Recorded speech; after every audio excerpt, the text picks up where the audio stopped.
Sadarkah kita Allah bekerja dengan cara yang tidak pernah disangka oleh manusia? Dan kisah para Majus adalah salah satu contoh yang paling mengejutkan dari cara Allah membalikkan pikiran manusia. Kita sudah terbiasa mendengar kisah para Majus setiap Natal, sampai kita lupa betapa mengejutkannya peristiwa itu sebenarnya. Injil menyebut mereka Majus dari timur, dan dunia kuno langsung tahu siapakah mereka. Majus bukan orang Bethlehem. Istilah itu berasal dari Iran kuno, wilayah Persia dan Media. Dalam sejarah non-Kristen, Majus dikenal sebagai kaum bijak, imam, dan ahli perbintangan, pencari makna tanda-tanda langit. Mereka bukan bagian dari umat perjanjian lama, dan mereka tidak memiliki kitab suci Israel. Mereka berasal dari bangsa-bangsa lain.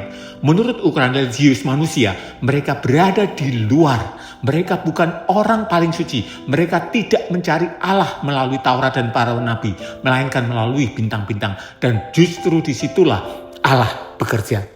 Allah tidak menunggu mereka menjadi sempurna lebih dahulu. Ia tidak menuntut mereka memahami semuanya dengan benar sebelum datang. Allah menemui mereka di tengah pencarian mereka. Mereka menatap langit, dan Allah memakai tanda di langit itu untuk menuntun mereka. Bukan untuk membenarkan astrologi, tetapi untuk membawa mereka semua melampaui bintang menuju Kristus. Sesampai di Bethlehem, bintang itu berhenti, dan pencarian melalui tanda alam itu pun berakhir. Kini mereka berhadapan dengan Sang Sabda yang menjadi manusia. Disinilah Allah membalikkan cara berpikir manusia. Manusia sering berpikir merekalah yang paling suci. Dalam bayangan manusia, Allah harus terlihat kuat, mulia, dan tak tersentuh.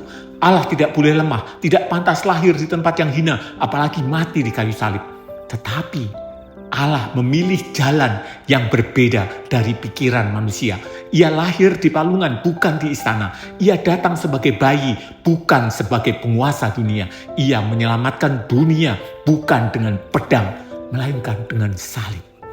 Siapakah manusia sehingga berani mengatur Allah harus seperti apa? Siapakah manusia sehingga Allah harus tunduk pada imajinasi, keinginan, dan bayangan pikiran manusia? Allah bukan ciptaan manusia. Allah bukan proyeksi harapan religius kita. Allah adalah Maha Kuasa dan Maha Kasih. Dan justru karena Dia Maha Kuasa, Dia bebas bekerja dengan caranya sendiri.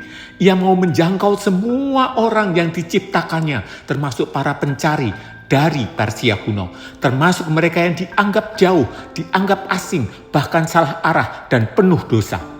Epifani mengajarkan satu kebenaran yang mendalam. Terang Kristus tidak hanya dicari oleh orang yang merasa paling benar, tetapi juga oleh mereka yang dengan rendah hati mau berjalan mengikuti terang sampai akhirnya mereka berlutut di hadapan Sang Terang sejati. Disitulah iman dimulai.